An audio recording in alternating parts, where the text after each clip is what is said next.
See, you're very much known as an artist, but you're obviously so engaged with the community. And you've also touched upon the banquet that you had held for sober living, and you're very much engaged with the anti-bullying as well, those kind of causes. Right. So you also held fundraisers and rallies during that week. Tell us why are you involved with those causes? Why are they so dear to you? I learned that in my time of living, there's things that I'm not gonna say more important, but are more important than just having fun. There's and by me having a platform, once I learned that I had a platform that had a voice, I can use that, is to bring a better or bring good to the community. The anti-bully ride is just something that kids deal with. I've dealt with. People deal with every single day of their lives, and it's something that we have to tackle and we have to continue to bring awareness to and fight.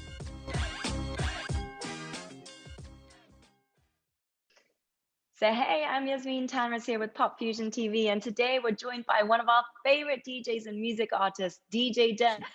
So, you had just celebrated at the beginning of this year. It was your birthday, and during that week, you also had your 24th annual Demp Week. It's amazing to know it's the 24th year of it. And so, how did it go this year, and how did it also compare to other years? Oh wow. Everything went well. Everything was good. That it was a process with planning. Normally my planning starts a little bit earlier in the year, and 2 months after the previous Dent Week, my 23rd annual, that's when the pandemic hit. And so everything got shut down. So then, they started moving the months along. And so at a certain point in time where I normally would start planning, it was hard to plan anything because you didn't know what to expect coming into January. Everything was still up in the air, and it was, um, I just didn't know what to do. And because I'm always, spending a large budget out of pocket, it was hard to foresee what would happen with as far as me putting out this type of money. And let's say if I'm trying to throw a concert and then all of a sudden you can't throw it because you know the venue shut down, or the art, what I'm saying, or the city is shut down. And we had a lot of shutdowns and comebacks and shutdowns. I mean, I know you've seen in the news where Florida was like, oh, we're open this day, and the next thing you know, everybody shut back down, and then we got curfew, and then we got, so it was a lot of that going on. So it was hard for me to actually plan. So my planning didn't start until October, November. And then I had to be real careful about what I was planning. So the process was a little bit crazier this year, but I still got it done by the grace of God. And so I'm happy, you know. Yeah, I can't even imagine. And in such a short amount of time to put everything together, what could people experience then this year? Well, they still experienced, me doing, um, my charity work. I still had a few events where I did parties. I still had some outdoor things that I had fun with. But I had to cut back on a couple of things. Like one of my signature events is my celebrity basketball game. But due to the large crowds that brings, I couldn't do it because of the COVID. Safety. So Yeah. so I had to cancel my basketball game, which that's the basketball game. It means a lot to me because that's one of my events that the age range is very broad. So people bring families come out, they bring the kids, they bring the babies, the older people come, and it's like something for everybody to do. So that's like one of my signature community events. So I had to cancel that. Um, and a couple of my parties that I normally throw big concerts, I couldn't do. Everything had to be socially distanced. So I had to cancel some of those. And so what I did was I just figured out what could I do within a week to still make it fun, but make it safe. You feel what I'm saying? Still Mhm. do things where the budget wasn't as much, but I could still have a good time. People could still come out and have a good time and be safe, socially distanced, and things of that nature. So I did a few events. I had a banquet for my sober living house that I'm opening up, that we're getting ready to open up, and I had my all white party, which was socially distanced. Everybody had to have tables, so we had VIP tables, and the venue that I use is very big. So we did the capacity at like 30% of what it normally is, and it was a good time. Uh, I did an outdoor event where we rode scooters. I just had everybody come. I paid for a bunch of those, the motorized scooters that you get on. I paid for a bunch of those so that um, you just come and ride with me. So we just rode through the city. That was on one of my days. I did something for the kids, where we sponsored a bunch of kids to come out and have fun at this entertainment center. And it has like the trampolines and the rock climbing and stuff like that, the amusement center. So I did one of those days, and we sponsored a bunch of kids, and had people celebrate birthdays. So I just, it was a I reintroduced my honey line that week. I did a meet and greet, stuff that was kind of light. Yeah. Well, I mean, considering circumstances, it sounds like you managed to pull off so much. And it's a shame that you can do the celebrity basketball event. So hopefully that will happen next year again or sometime sooner, whenever. But it is amazing. I'm listening to this and I'm like, I wish I was there because it sounds like No, there were it's so many great events that were happening. no, Um, it's fun. It's fun, but it's I had to dumb it down just a little bit. But in all actuality, it's more about I just wanted to still make sure I had a week of events, and it's more about the fact that it happened versus actually some of the things that I couldn't do. I was able to pull it off, so that was the blessing in itself, being able to do it and not where I had to cancel, because a lot of people had to cancel their events. yes. And this is my 24th annual, and I didn't want to have to cancel and say, oh, we couldn't do it. So I just made sure I did, and I control everything. So I had to make sure that by me controlling it, that I got it done by any means necessary. So, Well, you know, it's incredible because I mean, obviously, you're very much known as an artist, but you're obviously so engaged with the community. And you've also touched upon the banquet that you had held for sober living, and you're very much engaged with the anti-bullying as well, those kind of causes. right. So you also hold fundraisers and rallies during that week. Tell us, why are you involved with those causes? Why are they so dear to you? Because I learned that in my time of living, there's things that I'm not gonna say more important, but are more important than just having fun. There's and by me having a platform, once I learned that I had a platform that had a voice, I can use that, as to bring a better or bring good to the community. So something like my anti-bully rally, like I wouldn't feel right. I've done many different things, but the anti-bully rally is one of those that stuck with me over the years. And I've actually gotten a separate proclamation for that as well. That has its own proclamation.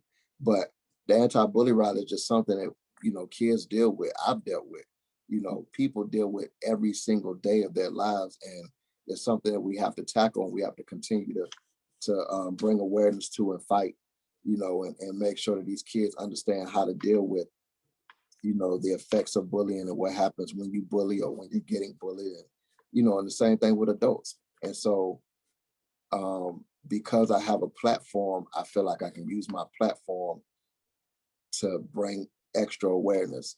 And so the anti-bully rally, I do that every year. And I actually I kind of broke down at this one because I almost canceled my anti-bully rally, because at the last minute, due to COVID, so many of the youth dance teams, everybody started pulling out. Everybody kept saying, like the day before the event, I had so many people say, well, we're not going to be able to make it. because at one point in time, I said, okay, well, I'm just going to cancel the event. This was at the beginning of it. This is when I started planning it. I had talked to one of my event planners that helps me put together that event. And I was like, how about we just don't do the anti-bully rally? And it was like, why you don't want to do it? And I was like, well, what if we don't have, because it's the anti-bully rally is about the kids. If we don't have the kids there, we don't have an anti-bully rally. So a lot of the makeup of the kids are like the youth dance teams that come out and things of that nature. So I was like, what if we don't have it? So I asked a couple of them and they said, yeah, they would do it. So I was like, okay, well, at least we got people that would make up the program of the event. The day before, everybody started pulling out from the police department, some of the speakers, some of the dance teams.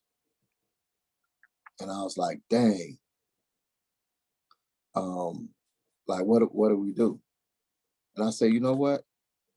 I'm not gonna cancel because I don't care if it's 5 people in the building.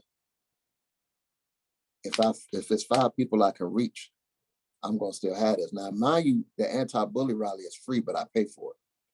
I don't have sponsors for this event. You feel what I'm saying? So everything that's brought to the table comes out of pocket. Now, I do have a couple of sponsors as far as like food, Mission Barbecue. They provided food for the kids. The other food I went and bought. You feel what I'm saying? The other snacks and stuff I went and bought. We had a couple of vendors that came out. I didn't charge the vendors to come. I just wanted them to come. So different things of that nature. But I was right at the point of like canceling it the day before, and I said, no, I'm not going to cancel. And then we ended up having a nice turnout. And so as I'm talking and I'm thanking everybody for coming out, it kind of just hit me that and I know this already, but some things you just you don't give up, and you don't let things stop you. Like there's so many different things in life that will break you to the point where you will want to give up. It's like the adversities that come our way all the time, like everything that you do in life, there's a roadblock somewhere, and some people will let that roadblock just shut them down, and I didn't let it shut me down. So I was happy because I touched a lot of kids. I touched the families, the kids were happy. It was a great event. We made it work. The vendors were there. They were able to, sell some products to some of the families that were there, kids that were there. I did this thing where I made sure I bought something from each vendor and I gave it away to the people in the audience. But like for me, it's just about giving back. So, and like I said, I made it work for something that almost was about to be canceled. And that's the second time that's happened to me. And I just know that you just got to do it all the way to the end. And you got to believe in yourself, and you got to make sure that by any means necessary that you make whatever your dream is, whatever you want to do, you have to make it happen. And that's just what it is. And you never give up. So that was my testimony from after, and it kind of made me break down in the middle of speaking, and it was just something that just touched my heart. That's all. Yeah, it's touching my heart as you're telling the story. It definitely just showcases how much you care for everybody, and putting yourself out there. And no wonder you've received these proclamations from back in December, and you have a second proclamation there. So one for the Demp week as well as one for the anti-bullying rally. Right. So, you received those from the mayor of the city of Tallahassee, and it was John Daily. So how did that feel when you received that? Did you ever see that coming? Nah, I didn't. And actually that was so I got the proclamation back in 2005. So that was the first time getting a proclamation. I didn't know what a proclamation was. And they gave me the proclamation. It was like a great thing. Like when somebody recognizes what you do, because I had already been doing it for a few years before I got the proclamation, and it started out as me just having fun. But then my fun turned into a way to give back to the city. And not only do I give back to the city, the way they were looking at it is I stimulate the economy, because during that time, it's the beginning of the year, things are slow. When they see me start to do my birthday week, hotels noticed that their rooms would have more occupancy than a normal time during that year, because they go back and look at their books. They're like, well, dang, what is going on? So everybody's like, well, this DJ is having his birthday. Restaurants, just store everything, people shopping and stuff like that to celebrate my birthday.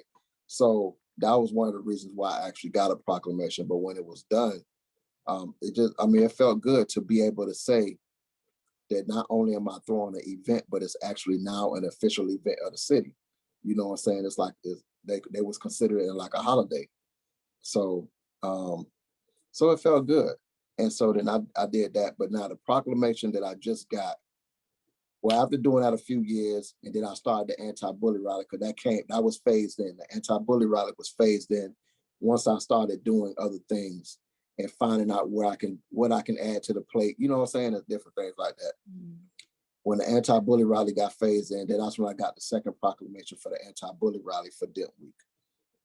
Okay, so then fast forward, we just got a new mayor. And when we got a new mayor, I ended up meeting the mayor randomly. The mayor came out. The new mayor ended up coming out to my back to school. I do a book bag drive every year where I give kids free book bags. And so this is how I met the mayor. He ended up just popping out. I never knew who he was. And he had just got elected into office, and he heard about my event, so he came out. And so as I'm talking to him, I thought he was a regular person. And as I'm talking to him, it ended up coming out that like he was the mayor. So then we started talking about, Demp Week and things like that. And he said to me, he was like, I told him I had gotten a proclamation and how my event was, just kind of getting him abreast of what was going on. And so he was like, you know what? How about I give you a new proclamation? And I'm thinking to myself, like, well, how does that work? I already got a proclamation. Like, what, you know what I'm saying? And he was like, new mayor, new proclamation. And so I was like, that sounds good. So what do we do? And he was like, well, just come by my office. And he gave me his number and all that. He was like, hit me up. And, we'll go over the details. And so he kept his word. Later on, like a month later, whatever, 2 months later, I started trying to figure out when I wanted to receive the proclamation and do everything. So I called him. He picked up the phone, talked to me, the whole night. He remembered who I was. And from there, we set everything up for this new proclamation. And it was almost kind of mirrored of the other one, but it was almost like a refreshing new mayor in office, and he added his touch to everything, and just renewed the proclamation. It was all, and it had been so long since the last one. It was like a brand new thing back in the city, with other people who were newer in the city finding out about it. You know what I'm saying? So because the way he introduced it, the way he put it on his social media and presented it, and the news coverage behind it, and the whole nine. So it was cool, man. It was a good thing, and I love it. The new mayor is so supportive, as well as the one that gave me the proclamation the first time. So, well, you're obviously doing incredible work, so it needs to be noted and spread. Before I let you go, I got to ask you then, because you have briefly mentioned your honey, and it's really impressive, I've got to say, because you're not just an entertainer and also somebody who obviously raises awareness for incredible causes like anti-bullying and sober living. You also have quite a range of merchandising, including honey, which is really impressive. It's like out of this world, I must say. So how did that come about? So and it's crazy, because I apologize, because like when I'm telling these stories, and I know I probably like shut off some of the time that we could have been talking about other things. Oh, no, you're taking us through the journey. I love it. I think So everybody when I'm appreciates telling, it. when I'm telling the stories, I'm trying to be a little bit more detailed. So I'm thinking as I go along. So I might draw out a story a little bit longer, but that's in order to give you the details. So I apologize about We taking up a lot of appreciate it. time. No But apologies, ever need so it. it's funny that you actually saying that, because I'm right here, as you can see behind me, right? I got the honey Demp sign is right behind me. Also, my Demp house is on my wall. I'm in my office. So the Demp house that's the sober living house. The honey Demp is my product. And right in front of me, if I can share, as you see, I'm actually doing a shoot. I'm doing a shoot for some of my, this is my honey. This is the Tupelo that I'm introducing. It's called Liquid Gold. So this is part of my honey line. I love the bottle. Thank you. So that's what I'm actually in the office doing right now, is working on a shoot to put the product on my website, for the new honey I just brought out. I did gift sets and all. Like I do it. I'm very like hands-on with everything. These are some of the last gift sets right here from Valentine's Day that you can see. Sweet. Very sweet. Adore. I love that. It had the honey in it and stuff like that. So I'm like very hands-on with everything I do, and try to make, try to make sure I get it right. But yeah, I got a honey line. I have two lines of honey out. One is called Wildflower. It's raw honey. And then I have the new one I just introduced, is the Honey Demp Tupelo, which is like the Maybach of honeys. Anybody who knows what Tupelo is it's like one of the most expensive honeys in the US. So, and it's because it's very rare. The flowers that it bloom, they only bloom a couple weeks out the year. So they only have a certain amount of time that they can get it. So I just introduced that. But yeah, so that's my honey line. I got my merch, which I'm wearing one of my hoodies now. Love it. I sell keychains, I sell my stickers, I have my own air fresheners. I have my own air fresheners. I have my own keychains that look like me. What? That's awesome. They got the little verified sign on it for my name. Yeah. My stickers and all that stuff. So I really just be, in the pandemic, I learned how to market myself a little bit more. It's a good time to do that. Yeah. So this caricature right here was created by a company called Tyke. They make caricatures for celebrities, entertainers, like athletes and things like that. And they did this when my boo, you were talking about my boo. When my boo, we were talking about that earlier on. Yeah. So when the Running Man Challenge came about, they made this type for me, and so that logo ended up becoming later on the logo that I use now. So that's cool. Love that. So how can people find all the products? Where should they go? And also your social media, and I'm guessing your website, because that's where people will be able to buy the products. Anything DJ Demp, that's all my social media, DJ DEMP. If you type in DJ Demp, I'll have a blue verified check next to my name, so you know it's me. That's on Facebook, Instagram, Twitter, anything. It's always DJ Demp. And then my store that you can buy my merch from is djdempstore.com. And then I had to get my Honey Demp had to get his own line. So honeydemp.com is where you can go purchase anything from my from my honey line. I got the suckers, the honey suckers, I got all kind of stuff. A big honey fan there. Well, sweet. Very, very sweet. Well, it was amazing talking to you. So sweet. It's so sweet. So sweet. DJ Demp, an absolute pleasure. And it's so great to see how well you're doing and how much you're still doing for the community, even within these times, as you said, to never stop believing and to just always keep on going even when there are hurdles that come up. So really respect it, really appreciate it. And thank you for your time here as well with us here at Pop Fusion TV.